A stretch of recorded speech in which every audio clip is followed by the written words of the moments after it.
నమస్తే, welcome to BRK news. నేను మీ మధు. మిత్రులారా, తెలంగాణలో బీజేపీ అధ్యక్ష పదవి ఎవరికని నిన్న మొన్నటిదాకా సస్పెన్స్ ఉన్నది. అధ్యక్ష పదవి ప్రకటించిన తర్వాత కూడా మళ్ళీ సస్పెన్స్ కొనసాగుతున్నది. అంత గందరగోళ వాతావరణం కొనసాగుతున్నది. ఎందుకంటే బీజేపీ ఎమ్మెల్యే రాజాసింగ్ రాజీనామాతోని. సో ఈ విషయాల్ని చర్చించడానికి మనతో పాటు Congress party spokesperson, DCC president Chelimala Lakshmikanth Sunil అన్న మనతో ఉన్నారు. అన్న నమస్తే. నమస్తే. నమస్తే మధు. బాగున్నారా అన్న? బాగున్నా. సో గతంలో మీరు బీజేపీలో పనిచేసారు కాబట్టి నిజంగా రాజాసింగ్ ఆరోపణల్ని సమర్థిస్తారా మీరు? ముందుగా ఈరోజు మనం పాశమైలారం మృతులు ఎవరైతే ఉన్నారో వారికి నివాళి అర్పించాల్సిందే. అది చాలా ఘోరమైన దుర్ఘటన. తర్వాత బీఆర్కే న్యూస్ ఛానల్ వీక్షకులందరికీ నా హృదయపూర్వక నమస్కారాలు. మధు, మీకు కూడా మీ యాజమాన్యానికి నమస్కారాలు తెలియజేస్తూ, బీజేపీ పార్టీ అనేది వాస్తవంగా అది ఒక జూటా పార్టీ. ఎందుకు జూటా పార్టీ అంటున్నామంటే, బీజేపీలో పనిచేయడం అంటే జనరల్గా ఎవరన్నా పనిచేస్తే గుట్టకెళ్ళి ఒక 4 రాళ్ళు ఇంటికి తెచ్చుకుంటారు. కానీ బీజేపీలో పనిచేస్తే గుట్టకే మనం రాళ్ళు మోయాలి. ఆ రకమైన party BJP party. Example Raja Singh విషయంలో తీసుకుందాం. ఇవాళ రాష్ట్ర అధ్యక్ష పదవిని 12 మందికి ఊరిచ్చిండ్రు. ఈటల రాజేందర్ కావచ్చు, డీకే అరుణ కావచ్చు, రఘునందన్ రావు గారు కావచ్చు, సోకాళ్ళు రుద్రమాదేవి, వీళ్ళందరూ రాణి రుద్రమాదేవి అంటే మొన్న వచ్చిండ్రు. సో వీళ్ళను పట్టుకొని చేసిర్రు. వాస్తవంగా బీజేపీలో రాష్ట్ర అధ్యక్ష పదవి అనేది ఖచ్చితంగా క్రియాశీలక సభ్యత్వమే 10 సంవత్సరాలు ఉండాలి.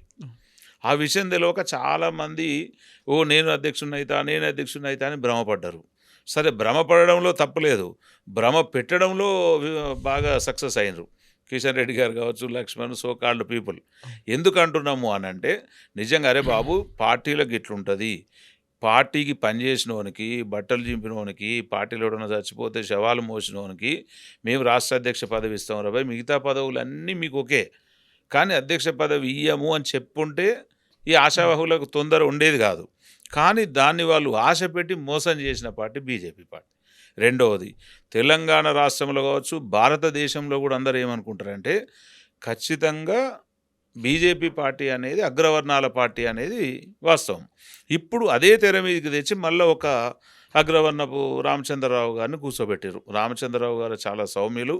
ఆయనకు కూడా రాష్ట్ర అధ్యక్ష పదవి దళపతి, గులాబీ దళపతి అయినందుకు నా తరపున కూడా హృదయపూర్వక శుభాకాంక్షలు తెలియజేస్తున్నా. చాలా సౌమ్యుడు.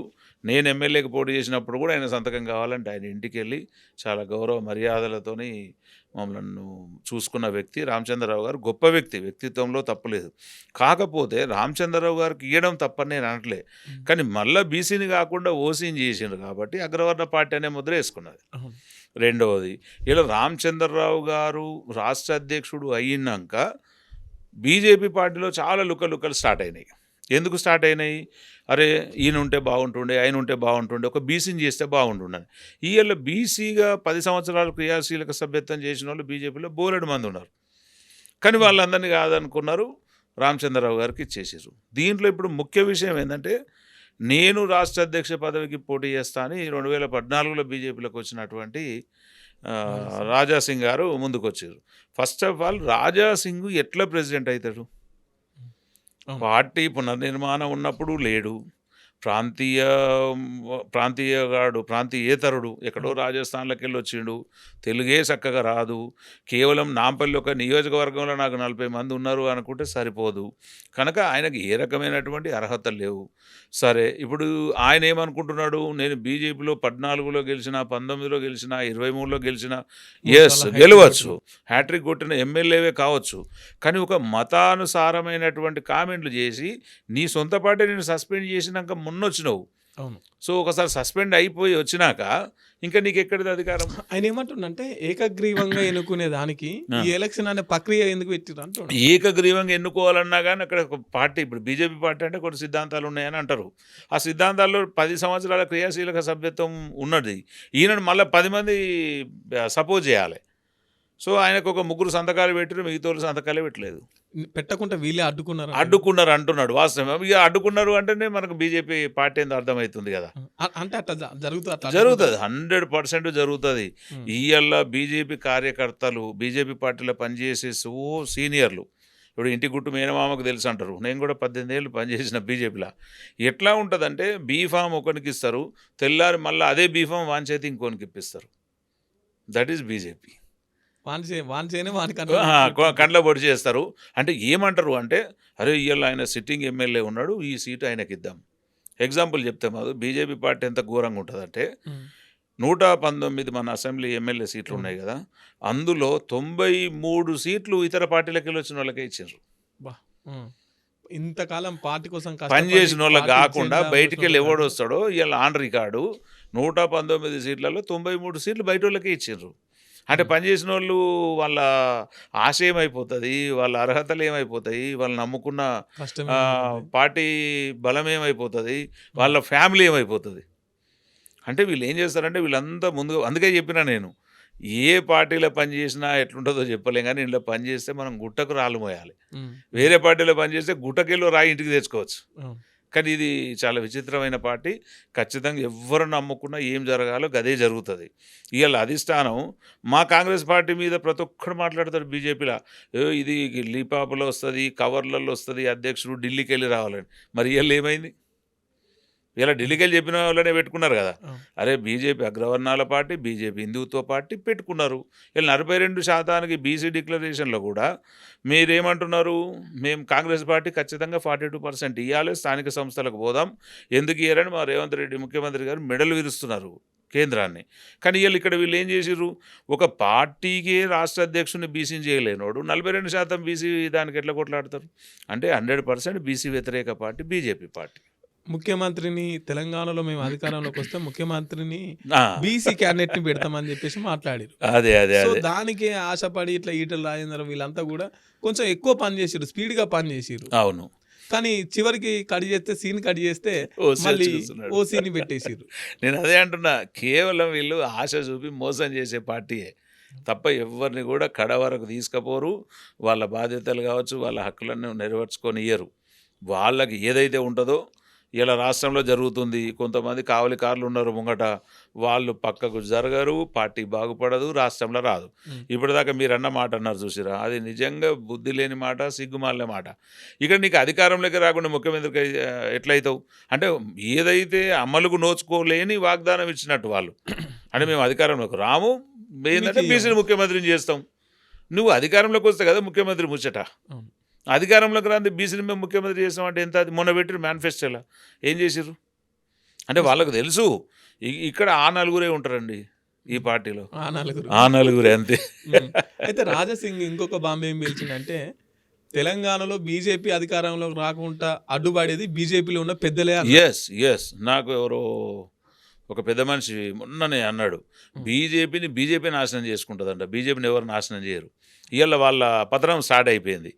ఇవాళ నిజంగా కూడా మనం మాట్లాడుకుంటే ఇవాళ రాష్ట్ర అధ్యక్ష పదవి ఈయన అడిగిండొచ్చు, రాజాసింగ్ గారు అడిగిండొచ్చు, దానికి కాకపోతే ఇంకెన్నో పదవులు ఇవ్వచ్చు.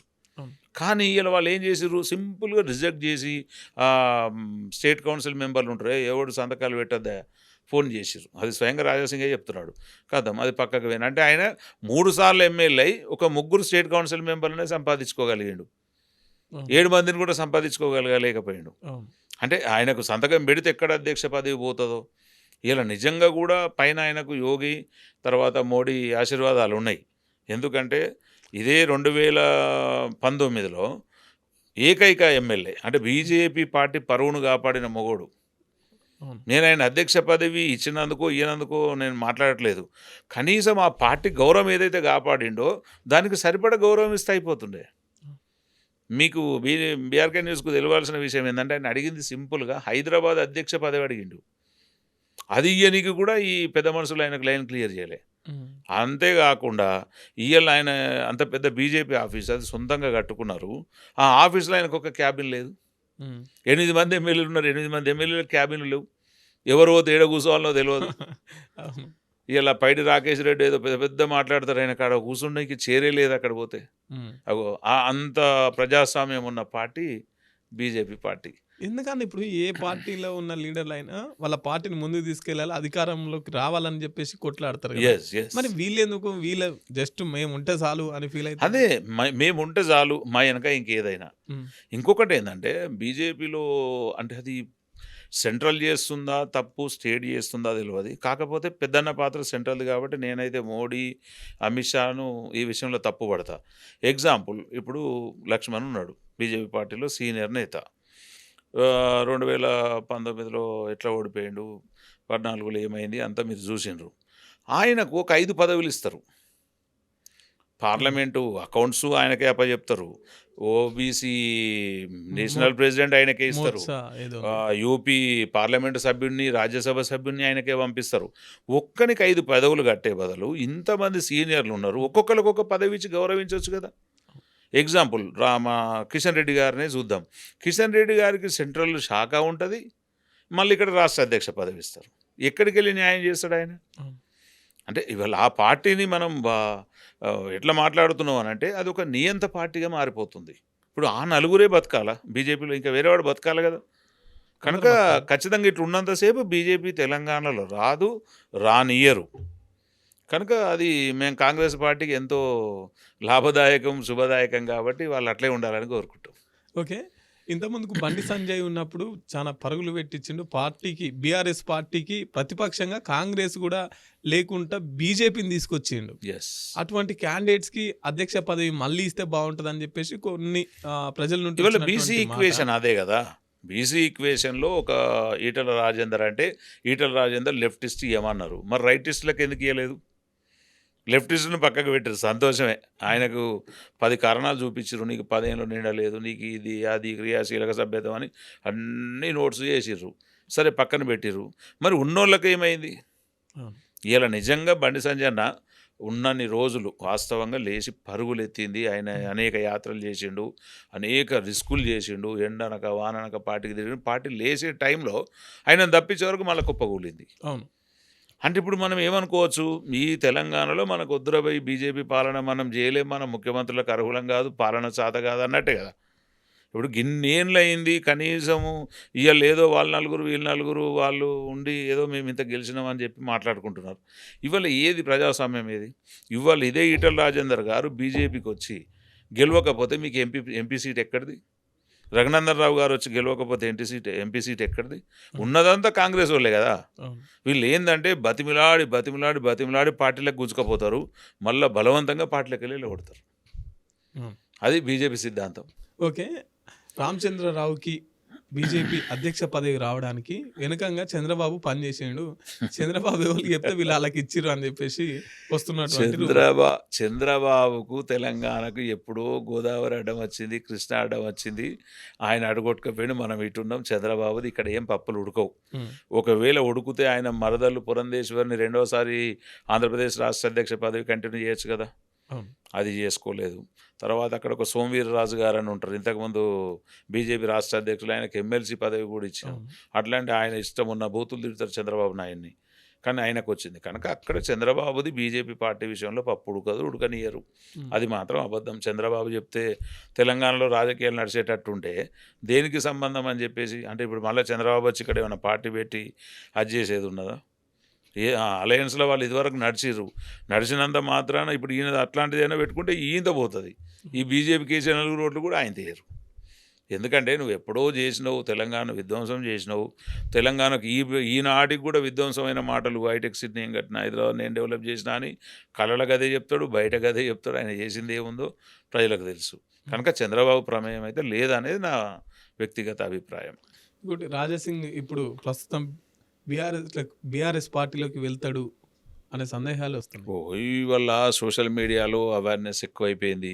సోషల్ మీడియాలో అదే చెప్తున్నారు, కాంగ్రెస్ పార్టీకి వస్తున్నాడు, బీఆర్ఎస్ పార్టీకి పోతున్నాడు అని. అప్పటి నుంచి ఏవో నడిచినాయి. ఒకవేళ జరగవచ్చు, ఏవైనా జరగవచ్చు, ఆయన ఇష్టం. కాకపోతే నాకున్న వ్యక్తిగత సమాచారం ప్రకారంగా ఆయన శివసేన పార్టీ ఏదైతే ఉందో, మహారాష్ట్రలో బాల్ ఠాకరే, రాజ్ ఠాకరే, షిండే వీళ్ళు ఉన్నాయి కదా, సో దాంట్లో ఆ పార్టీకి సంబంధించిన దాంట్లో పోదాం అనేది ఆయన ఆలోచన. దాన్ని ఇక్కడ డెవలప్ చేసుకుందామని. కాకపోతే నిజంగా బీజేపీని వదిలిపెడితే రాజాసింగ్ బతకలేడు, రాజాసింగ్ను వదులుకుంటే బీజేపీ బతకలేదు. అది అవినాభావ సంబంధం. ఒకవేళ నిజంగానే రాజాసింగ్ను వాళ్ళు పక్కన పెట్టి ఇలా కిషన్ రెడ్డికి వడకనో, లక్ష్మణ్కి వడకనో, బండి సంజయ్కి వడకనో, ఈటల రాజా వీళ్ళందరూ కనుక కలిసి చేసి నిజంగా ఆయన పక్కన పెడితే ఎక్కువ శాతం బీజేపీకి డ్యామేజ్ అయ్యే అవకాశాలు అయితే 100% ఉంటాయి. మరి ఎందుకు ఇంత డ్యామేజ్ జరుగుతుందని తెలిసినా కూడా రాజాసింగ్ను అట్లా పక్కన పెడుతున్నావు? ఎదిరించేవాడు ఉండొద్దు అక్కడ. ఎవ్వడు కూడా ఎదిరించొద్దు. దీన్ని అందరిని ఎదిరిస్తాడు. ఉమ్. అక్కడ ఏందంటే ఎవడైనా ఇవి ఎన్ని 3 కాదు 2 అంటే 2 అనేటోడే ఉండాలి అక్కడ. ఇవి 3 అంటే ఎవడు ఉండదు. ఎవడు ఉండదు. అది నడుస్తుంది చెప్పినట్టు అక్కడ. వినాలి. చెప్పినట్టు వినాలి. మన కాడ కూర్చోవాలి. మనం ముందటోడు అన్ని పదవులు అనుభవించాలి. వెనుకోడు ఏది అనుభవించవద్దు, అడగద్దు కూడా. అంత ఘోరమైన అప్రజాస్వామికమైన పార్టీ బీజేపీ పార్టీలో ఉంటుంది. మరి దాన్ని ఎట్లా ప్రజలు ఆదరిస్తారు అనుకుంటుర్రు, ఎట్లా ఇప్పుడు ఒక మాటలో చెప్పాలంటే పెట్టని గుడ్లను ఒదిగే కోడి ఏదన్నా ఉంటుంది అంటే అది బీజేపీ పార్టీ. అది గుడ్లు పెట్టదు, ఇంకో కోడి గుడ్లు పెడుతుంది, తీసుకుపోయి దాని మీద ఒదిగి పిల్లలు చేస్తుంది. ఇది కష్టం అనేది తెలియదు. అస్సాంలో కూడా అదే జరిగింది కదా. సో వీళ్ళది గత చరిత్ర తీసుకుంటే మేము కష్టపడం, కానీ ఈ రాష్ట్రం మాకు కావాలి. మేము కాంగ్రెస్ పార్టీ కొత్తగా అధికారంలోకి వచ్చినాక కూడా అరే బీఆర్ఎస్ ఎమ్మెల్యేలు కొంటున్నారట, అమిత్ షా వస్తుండట, బీఆర్ఎస్ బీజేపీ ఇవి అవి అని ఈక్వేషన్స్ వేసుకొని బీజేపీ ముఖ్యమంత్రి అవుతారని కూడా మాట్లాడారు సిగ్గు లేకుండా. ఏం అవకాశం ఉంది, ఏం పద్ధతి, ఏం అర్హత ఉందని ముఖ్యమంత్రి అవుతారు వాళ్ళు? అంటే బలవంతంగా గుంజుకొని కావడానికి కావాల్సిన మార్గాలే తప్ప ప్రజాస్వామ్యంలో గెలిచి ఒక ఓటు అనే హక్కుతోని మేము ముందుకు వస్తామనే ఆలోచనలో బీజేపీ ఏనాడు ఉండదు. అధికారం ఎంత గలీజు దారుల్లో గుంజుకుంటారంటే అక్రమంగా అన్యాయంగా గుంజుకొని అధికారం అనుభవించాలనేది మాత్రమే బీజేపీ తపన ఎప్పటికీ. ఓకే, ఈ రామచంద్రరావుకి అధ్యక్ష పదవి ఇవ్వడాన్ని ఏ విధంగా చూస్తారు? నేను అదే చెప్తున్నా కదా, రామచంద్రరావు గారు వాస్తవంగా ఒక మంచి నేషనల్ అడ్వకేటు, క్రిమినల్ అడ్వకేటు, రెండవది సౌమ్యుడు, పార్టీలో సంస్థాగతంగా ఆయన చాలా పనిచేసిండు. ఎమ్మెల్సీగా కూడా పార్టీ ఆయనకే అవకాశం ఇచ్చింది.